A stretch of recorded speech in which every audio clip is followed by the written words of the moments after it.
Hello friends, my name is Vaidehi Patel, अश्वमेध विद्यालय। बच्चों, आज हम लोग चैप्टर 6 डॉक्टर विक्रम साराभाई।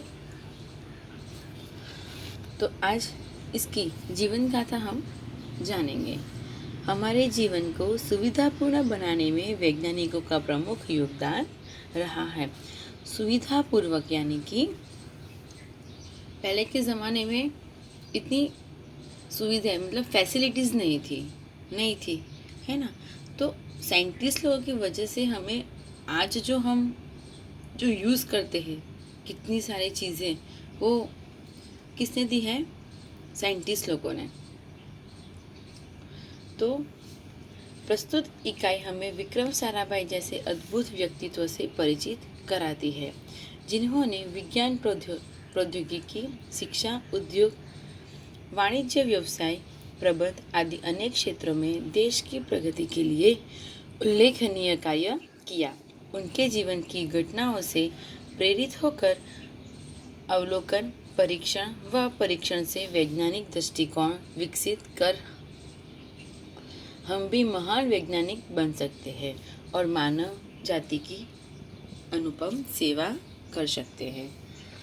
एक ऐसे महान वैज्ञानिक थे जब वे मात्र 2 वर्ष के थे, तब गुरुदेव रविंद्रनाथ ठाकुर ने भविष्यवाणी की थी कि यह बालक बड़ा होकर बहुत यशस्वी बनेगा।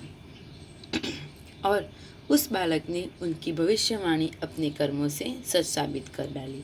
क्या आप जानते हैं वो कौन थे? वे थे हमारे महान वैज्ञानिक डॉक्टर विक्रम साराभाई। तो बच्चों, ये जब 2 साल के थे तभी जो गुरुदेव हैं रविंद्रनाथ ठाकुर, उसने कह दिया था कि वो अपने कर्मों से सच साबित करेंगे कि वो बहुत यशस्वी हैं और वो एक महान वैज्ञानिक बनेगा। और वो डॉक्टर विक्रम साराभाई ने सच साबित किया। डॉक्टर विक्रम साराभाई का जन्म 12 अगस्त सन 1919 को अहमदाबाद में हुआ था। उनका परिवार एक प्रतिष्ठित उद्योगपति परिवार था।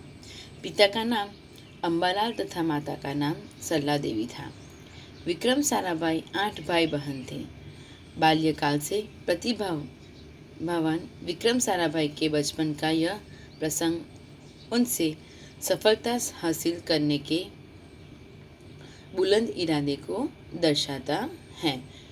उसका जन्म 12 अगस्त को हुआ। 1919 को अहमदाबाद में हुआ था, ईस्वी सन 1919 में।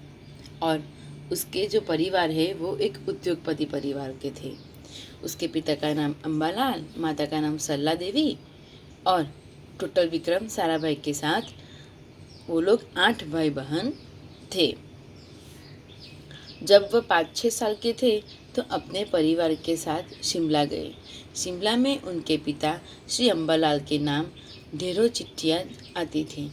यह देखकर बालक विक्रम के मन में भी इच्छा हुई कि उनके नाम की भी खूब सारी पत्रें आए। इसलिए कई लिफाफों पर अपना नाम तथा पता लिखा और डाकघर में डाल दिए। फिर क्या था, उनके नाम पर ढेरों चिट्ठियाँ आने लगी। पिता ने देखा तो उनके मन में बालक विक्रम के इस काम के पीछे के उद्देश्य को जानने की इच्छा हुई। असलियत मालूम होने पर उन्हें हंसी आई, लेकिन सफलता पाने की इच्छा जानकर अच्छा भी लगा। जब वह 8 साल के थे तो साइकिल पर विभिन्न कलाबाजियाँ करते और लोगों को अचंभित कर देते। उन्हें साहसिक कारनामे प्रिय थे। गणित तथा भौतिकी के प्रति उनकी गहरी दिलचस्पी थी। उन्होंने मैट्रिक की परीक्षा सन 1934 में पास की। सन 1934-37 में गुजरात कॉलेज अहमदाबाद से इंटर की पढ़ाई की। सन 1937 में इंग्लैंड चले गए। सन 1940 में कैम्ब्रिज से गणित व भौतिक वे भी JEC की परीक्षा में सफलता प्राप्त की। तत्पश्चात द्वितीय विश्व युद्ध के शुरू होने की विक्रम साराभाई भारत आए। भारत में उन्होंने सर CV रामन तथा डॉक्टर होमी भाभा का सानिध्य मिला। वहाँ राष्ट्रीय स्वतंत्रता आंदोलन से बड़े प्रभावित हुए। सन 1942 में वह मृणालिनी स्वामीनाथन के साथ विवाह सूत्र में बंधे यानी मैरिज हुए। उन्होंने अंतरिक्ष की गहराइयों से आने वाले रहस्यमय कॉस्मिक किरणों पर अनुसंधान करके कैम्ब्रिज विश्वविद्यालय से सन 1947 में PhD की उपाधि हासिल की। ब्रह्मांड तथा सौरमंडल के कई जटिल शब्दों का प्रायोगिक हल निकालने का श्रेय डॉक्टर विक्रम साराभाई को प्राप्त है। यह उन्हीं का सुझाव था कि कॉस्मिक किरणों पर प्रयोग के लिए हिमालय की ऊंची चोटियां सर्वाधिक उपयुक्त व अनुकूल होगी। इसलिए भारत सरकार ने गुलमर्ग में वैज्ञानिक उपकरणों से लैस एक प्रयोगशाला स्थापित की। डॉक्टर विक्रम साराभाई के निजी प्रयासों से सन 1947 में भौतिक अनुसंधान प्रयोगशाला अहमदाबाद में स्थापित हुई, जिससे वह आजन्म संबंध रहे। साथ ही उन्होंने देश में वस्त्र उद्योग की तकनीकी समस्याओं के हल निकालने के उद्देश्य से अहमदाबाद में ही टेक्सटाइल इंडस्ट्रीज रिसर्च एसोसिएशन की आधारशिला रखी। भौतिक अनुसंधान प्रयोगशाला डॉक्टर विक्रम साराभाई परमाणु शक्ति, अंतरिक्ष विकिरण, सूर्य, ग्रह, तारा, प्लाज्मा, भौतिकी और खगोल पर वह कार्य करते रहे। सन 1961 में वे परमाणु ऊर्जा आयोग के सदस्य बनाए गए। डॉक्टर भाभा की मृत्यु के पश्चात परमाणु ऊर्जा स्थानों का भार युवा वैज्ञानिक डॉक्टर विक्रम साराभाई के कंधों पर ही आ गया। उन्होंने भारतीय अनुसंधान केंद्र का गठन किया। डॉक्टर विक्रम साराभाई इसके पहले अध्यक्ष बने।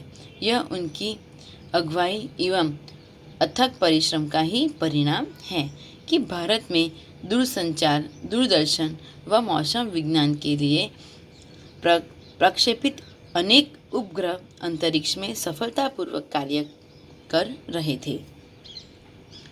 डॉक्टर विक्रम साराभाई ने अपना संपूर्ण जीवन भारत तथा विज्ञान के समग्र विकास के लिए समर्पित कर दिया। भारत के विकास में उत्कृष्ट योगदान के लिए उन्हें कई राष्ट्रीय और अंतर्राष्ट्रीय सम्मान प्राप्त हुए।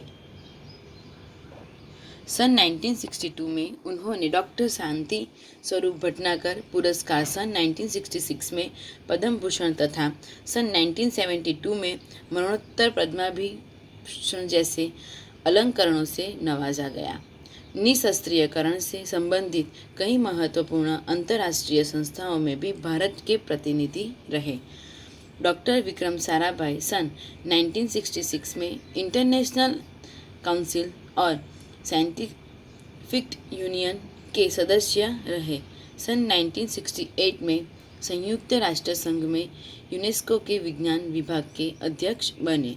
उन्हें इंडियन जियोलॉजिकल यूनियन का प्रमुख बनाया गया। डॉक्टर विक्रम साराभाई सन 1917 में वियना शांति अंतर्राष्ट्रीय अणुमंच के 14वीं परिषद के प्रमुख बने। सन 1971 में संयुक्त राष्ट्र संघ परिषद के अध्यक्ष व बाद में विज्ञान विभाग के अध्यक्ष बनाए गए। वह केवल उच्च कोटि के वैज्ञानिक ही नहीं थे, बल्कि व्यस्तताओं के बावजूद कला, शिक्षा व समाज के लिए पर्याप्त समय निकाल लेते थे। उनके ही प्रयासों से अहमदाबाद में लोक विज्ञान केंद्र एवं नेहरू विकास संस्था की स्थापना हुई। यहाँ वह जन सामान्य की विज्ञान के प्रति रुचि जागृत करने के लिए कार्य करते रहे। वह 21 दिसंबर सन 1971 की काली तारीख थी डॉक्टर विक्रम साराभाई को त्रिवेंद्रम के लॉन्चिंग स्टेशन थुम्बा में कार्य निरीक्षण के लिए भेजा गया था। वहाँ वह एक होटल में ठहरे हुए थे। यही हृदय की गति रुकने से उनकी मृत्यु हो गई। उनके निधन से विज्ञान में नित नए आयामों को जोड़ने वाला एक जीवन चक्र सदा के लिए रुक गया। ऐसी महान प्रतिभा को सत सत नमन करते हैं। तो बच्चों, आज हम लोगों ने चैप्टर 6 का डॉक्टर विक्रम साराभाई का हम लोगों ने जीवन चरित्र पढ़ा। तो आगे हम लोग देखेंगे स्वाध्याय। तो स्वाध्याय में है कोष्ठक में दिए गए आपको अभ्यास तो करना है, होमवर्क। स्वाध्याय भी आपको होमवर्क करना है। आज हम देखेंगे भाषा सजता, पढ़िए और समझिए। यह किताब कोकिला की है। इस वाक्य में यह के नीचे क्या किया गया है? अंडरलाइन। लड़का गेंद से खेल रहा है। यहाँ पे लड़का के नीचे अंडरलाइन की गई है। फिर है तीसरा, दरवाजे पर कोई है। मतलब किसके नीचे अंडरलाइन की गई है? कोई। प्रीति के साथ कुछ तो है, मतलब कुछ। उपयुक्त वाक्य के आधार पर प्रश्नों में मौखिक उत्तर दीजिए।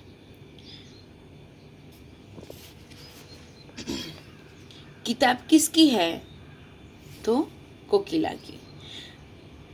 कौन खेल रहा है? तो लड़का गेंद से खेल रहा है। तो कौन खेल रहा है प्रश्न है। दरवाजे पर कौन है? प्रीति के पास क्या है?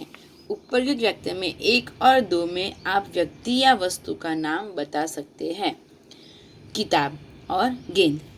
लेकिन तीसरे और चौथे में आप निश्चित व्यक्ति या वस्तु का नाम नहीं बता सकते। कोई और कुछ। तो दरवाजे पर कोई व्यक्ति के कोई वस्तु का नाम नहीं है, सिर्फ कोई लिखा है। प्रीति के पास यहाँ पे नाम तो है, लेकिन कुछ इस जगह का नाम कुछ तो है, लेकिन क्या है वो इसमें बता नहीं सके। तो दरवाजे पर कोई भी हो सकता है, प्रीति के पास कुछ भी हो सकता है। निश्चित वाक्य सर्वनाम, यानी कि पहले 2 वाक्य में निश्चित है कि अतः जिस सर्वनाम के द्वारा किसी पास या दूर की वस्तु या व्यक्ति का निश्चित रूप से बोध करवाया जाए उसे निश्चित वाक्य सर्वनाम कहते हैं। यानी कि निश्चित वाक्य सर्वनाम यानी क्या होगा बच्चों? कि इन दोनों वाक्यों में हमने किसी पास या दूर की वस्तु या व्यक्ति का निश्चित रूप से बोध किया है ना। किताब और लड़का, उसे निश्चित वाक्य सर्वनाम कहते हैं। और अनिश्चित यानी कोई निश्चित नहीं है। तीसरे और चौथे वाक्य में अनिश्चितता, अतः किसी व्यक्ति या वस्तु का निश्चय न हो तब अनिश्चित चयवाचक सर्वनाम कहा जाता है। जैसे कोई, कुछ, जैसे, है ना बच्चों। तो आज हमारा ये चैप्टर 6 यहाँ पे ख़त्म होता है। Thank you.